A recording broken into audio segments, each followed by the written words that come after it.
Hello dear friend, स्वागत है आपका हमारे YouTube channel simple chemistry class में।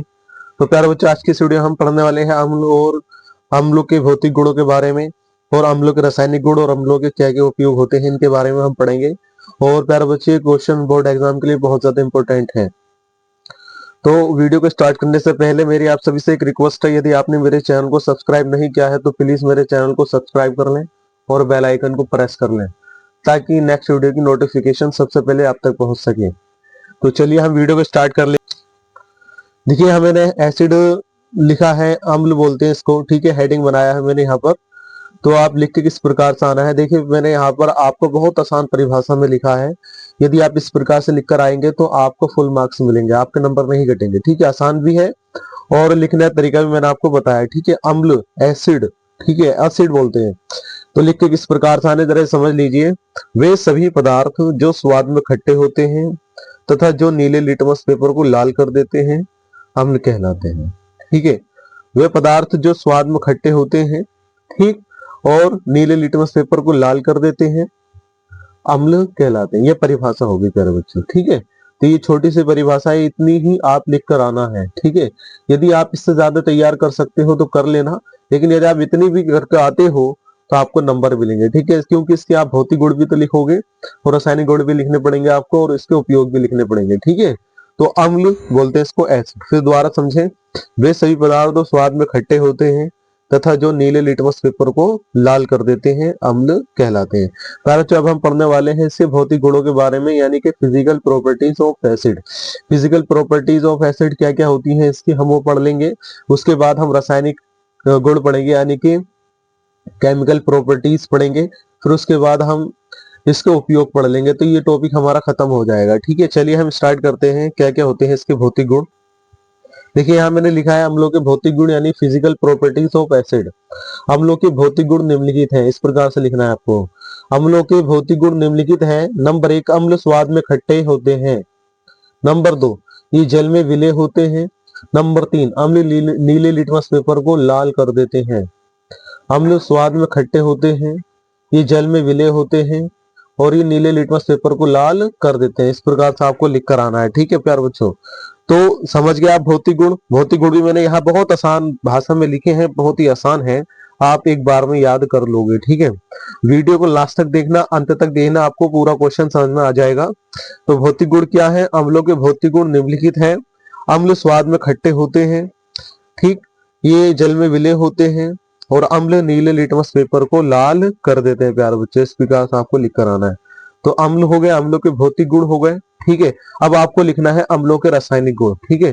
केमिकल प्रॉपर्टीज ऑफ एसिड क्या होती है इसके, अम्लों के रासायनिक गुण लिखाना है, और अम्लों की प्रॉपर्टीज के बारे में आपको लिखना है क्या क्या होती है, ठीक है। तो एक बार में आप वीडियो को अंत तक देखना है, आप सब समझ जाओगे, ठीक है। देखिए, यहाँ मैंने अम्लों के रासायनिक गुण लिखे हैं। केमिकल प्रॉपर्टीज ऑफ एसिड, ठीक है। केमिकल प्रॉपर्टीज ऑफ एसिड क्या होती है, अम्लों के रासायनिक गुण निम्नलिखित है प्यारे बच्चों। नंबर 1, धातु के साथ अभिक्रिया, ठीक है। तो यहाँ आपको सबसे पहले लिखना है अम्लों के साथ रासायनिक गुण। अम्लों के रासायनिक गुण निम्नलिखित है। नंबर 1, धातु के साथ अभिक्रिया लिखनी है, ठीक है। तो धातु के साथ अभिक्रिया है, तो आपको अम्लों के साथ धातु की अभिक्रिया करानी पड़ेगी इसमें, ठीक है। तो यहाँ यदि आप थ्योरी ना लिखते हैं और डायरेक्ट रासायनिक समीकरण लिखकर आ जाते हैं तो भी आपको मार्क्स मिलेंगे, ठीक है। मेन बात आपके रासायनिक समीकरण की होती है। थ्योरी आप लिखो या मत लिखो, यहाँ पर कोई दिक्कत नहीं है, लेकिन यहाँ पर आप रासायनिक समीकरण जरूर करके आना है।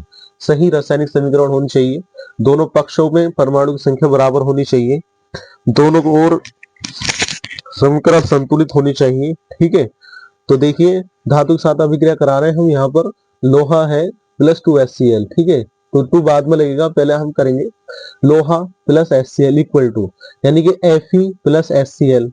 तो यहाँ पे जो Fe है वो HCl, यानी कि हाइड्रोजन क्लोराइड के Cl के साथ Cl2 बना लेगा, FeCl2 बना लेगा, ठीक है। FeCl2 बना लेगा, तो जो यहाँ है हाइड्रोजन, वो हाइड्रोजन H2 के रूप में बाहर निकल जाएगा। तो इस प्रकार से रिएक्शन हो जाएगी, ठीक है।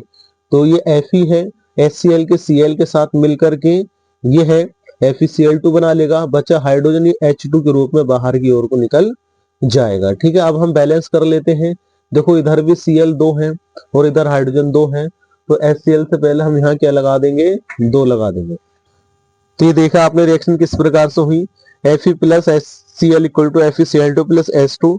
HCl से पहले आप 2 लगा देंगे, रिएक्शन बैलेंस हो जाएगी। आयरन बराबर हाइड्रोक्लोरिक एसिड आयरन क्लोराइड। तो ये रिएक्शन लिखना है धातु के साथ अभिक्रिया में। एक रिएक्शन और है वो भी समझो, इसके नीचे मैंने लिखी है। ये देखिए हमने जिंक लिया है और दूसरा H2SO4 लिया है। देखो HCl भी अम्ल होता है और H2SO4 भी अम्ल होता है, ठीक है। तो Zn प्लस H2SO4, यहाँ से जो Zn है वो SO4 के साथ ZnSO4 के साथ मिल करके ZnSO4 बना लेगा और जो H2 है वो निकल जाएगा। ये इस प्रकार से रिएक्शन हो जाएगी, ठीक है। तो ZnSO4 बन जाएगा, ये Zn प्लस H2SO4 Zn, ठीक है, ZnSO4 बन जाएगा और H2 यहाँ से निकल जाएगा, ठीक है। जिंक, तो जिंक SO4 बन जाएगा और H2 बाहर निकल जाएगा। इसे बोलते हैं सल्फ्यूरिक एसिड और ZnSO4, ठीक है, इसे बोलते हैं जिंक सल्फेट। इसका नाम हो जाएगा हाइड्रोजन। तो इस प्रकार से आपको दोनों समीकरण लिखकर आ जानी है। यदि आप एक समीकरण भी लिखकर आते हैं तो दिक्कत नहीं है, आप एक भी लिखकर आ सकते हैं। यदि दो आप जानते हैं तो आप दो भी लिखकर आ सकते हैं, ठीक। तो आप दोनों भी लिख के आ सकते हैं, एक भी लिख के आ सकते हैं, ठीक है, आपके ऊपर डिपेंड करता है। चलिए अब हम धातुओं की धातु के साथ अभिक्रिया पढ़ ली है हमने। अब हम पढ़ने वाले हैं धातु ऑक्साइडों के साथ अभिक्रिया किस प्रकार से अम्ल करते हैं। ये देखिए यहाँ मैंने लिखा है धातु ऑक्साइड के साथ अभिक्रिया। प्यारे बच्चों, हम जो धातु ऑक्साइड के साथ अभिक्रिया कर लेते हैं, ठीक है। तो देखो मैंने यहाँ पर एक समीकरण हिंदी में लिख दी है कि धातु ऑक्साइड अम्ल के साथ क्रिया करके लवण बना लेते हैं और जल बचता है। तो ये मैंने यहाँ स्ट्रक्चर बना दी है, इससे और आपको और समझ में आ जाएगा, ठीक है। धातु ऑक्साइड अम्ल के साथ क्रिया करके क्या बना लेते हैं, लवण बना लेते हैं और जल शेष बचता है, ठीक है। तो देखिए हाँ, धातु ऑक्साइड, कैल्शियम ऑक्साइड को हम धातु ऑक्साइड बोलते हैं। CaO प्लस 2HCl, 2 बाद में लगेगा, पहले HCl, ठीक है। तो CaO HCl के साथ क्रिया करके क्या बना लेगा, CaCl2। CaCl के साथ क्रिया करके बनाएगा CaCl2 और जो ऑक्सीजन है वो हाइड्रोजन के साथ क्रिया करके जल बना लेगा। तो आपने देखा मैंने यहाँ पर धातु ऑक्साइड प्लस अम्ल इक्वल टू लवण प्लस जल लिख दिया है, ये स्ट्रक्चर लिख दी है। इसकी सहायता से आप इस समीकरण को भी कर सकते हैं। ये धातु ऑक्साइड ले लिया आपने और यहाँ पर अम्ल ले लिया है HCl, इसके आपस में क्रिया कराएंगे तो CaCl2 और H2O बनेगा, ठीक है। तो किस प्रकार से बनेगा, ये देखो CaCl को साथ क्रिया करके CaCl2 बना लेगा। ऑक्सीजन हाइड्रोजन आपस में मिलकर के हमेशा क्या बनाते हैं, हमेशा जल बनाते हैं, ठीक है, जल बन गया। ये रिएक्शन हो गई। तो यहाँ पर Cl भी 2 है और हाइड्रोजन भी 2 है, तो यहाँ क्या यहाँ लग जाएगा 2, तो ये बैलेंस हो जाएगी। इसका नाम लिखेंगे कैल्शियम ऑक्साइड, इसका नाम हाइड्रोक्लोरिक एसिड, इसका नाम कैल्शियम क्लोराइड और इसका नाम जल होता है। इसका नाम प्यारे बच्चों, इसका नाम जल होता है, ठीक है। तो इस प्रकार से रिएक्शन लिखकर आनी है धातु ऑक्साइड के साथ क्रिया। एक रिएक्शन और समझ लेते हैं, धातु ऑक्साइड किस प्रकार से क्रिया करते हैं।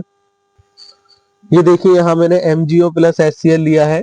MgO भी धातु ऑक्साइड होता है, ठीक है। MgO और HCl के साथ क्रिया करके क्या बनाएगा, MgCl के साथ क्रिया करके बना लेगा MgCl2 और हाइड्रोजन ऑक्सीजन के साथ क्रिया करके बना लेगा H2O, याद रखना, ठीक है।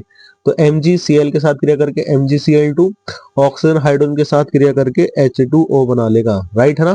तो यहाँ Cl 2 है, हाइड्रोजन भी 2 है, तो HCl से पहले क्या लग जाएगा, 2 लग जाएगा। इसका नाम लिख के आना है मैग्नीशियम ऑक्साइड, इसका नाम हो जाएगा हाइड्रोजन क्लोराइड, इसका नाम हो जाएगा मैग्नीशियम क्लोराइड, इसका नाम हो जाएगा वाटर, ठीक है। तो इस प्रकार से ये धातु ऑक्साइडों के साथ इसकी अभिक्रिया करा के आनी है अम्लों की।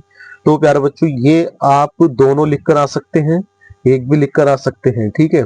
ये स्ट्रक्चर भी बनाकर आ सकते हैं, नहीं भी बनाकर आ सकते हैं, ठीक है। समीकरण जरूर लिखकर आनी है, ठीक है। एक भी लिख दो, दो भी लिख दो, दोनों लिखोगे तो और अच्छा है, एक लिखोगे तो भी ठीक है। अब हम देखिए यहाँ पढ़ेंगे अम्लों के उपयोग क्या क्या होते हैं, फिर ये क्वेश्चन आपका खत्म हो जाएगा। अम्लों के उपयोग के बारे में पढ़ेंगे। देखिए यहाँ मैंने अम्लों के उपयोग पढ़ा है, लिखा है अम्लों के उपयोग क्या क्या होते हैं। Uses of acid, uses of acid प्यारे बच्चों, देखिए मैंने बहुत आसान भाषा में यहाँ लिखा है, अम्लों के उपयोग निम्नलिखित हैं। यदि यही उपयोग लिखकर आते हैं तो आपको नंबर मिलेंगे। अम्लों के उपयोग निम्नलिखित हैं प्यारे बच्चों। नंबर 1, सोने व चांदी के शोधन में, तो जब सोने चांदी का शोधन किया जाता है तो अम्लों का उपयोग किया जाता है। एक आपको उपयोग ये लिखकर आना है, दूसरा उपयोग क्या लिखोगे, उर्वरक बनाने में, ठीक है। दूसरा उर्वरक बनाने में, यानी कि उर्वरक जो बनाया जाता है उसमें भी अम्लों का उपयोग किया जाता है। नंबर 3, वस्त्र उद्योग में प्यारे बच्चों, वस्त्र उद्योग में, यानी कि जो वस्त्रों के उद्योग होते हैं उसमें भी आप इसका उपयोग कर सकते हैं। ठीक है, इसमें इसका उपयोग किया जाता है। नंबर 4, विस्फोटक बनाने में, जो प्यारे बच्चों विस्फोटक बनाए जाते हैं उसमें भी अम्लों का उपयोग किया जाता है। नंबर 5, औषधि के निर्माण में, प्यारे बच्चों औषधि के निर्माण में इसका उपयोग किया जाता है। इस प्रकार से आप यदि लिखकर आते हैं तो आपके फुल मार्क्स आएंगे। ठीक है, तो अब आपने यहाँ अम्ल पढ़ लिया, अम्लों के भौतिक गुण पढ़ लिए, अम्लों के रासायनिक गुण भी पढ़ लिए और अम्लों के उपयोग भी पढ़ लिए। तो ये टॉपिक पूरा हो जाता है। तो प्यारे बच्चे ये क्वेश्चन शॉर्ट में भी आ सकता है और लॉन्ग में भी आ सकता है। ठीक है, तो आप इसको तैयार करके जाओ। और ये प्यारे बच्चों ये विकल्प में भी आ सकता है, इसलिए इसको शुरू से लास्ट तक जरूर देखना है और अच्छे से इसको वीडियो को जरूर। तो डियर स्टूडेंट, यदि वीडियो अच्छी लगी है तो वीडियो को लाइक कीजिए, कमेंट कीजिए और दोस्तों में शेयर कीजिए। मिलते हैं नेक्स्ट वीडियो में।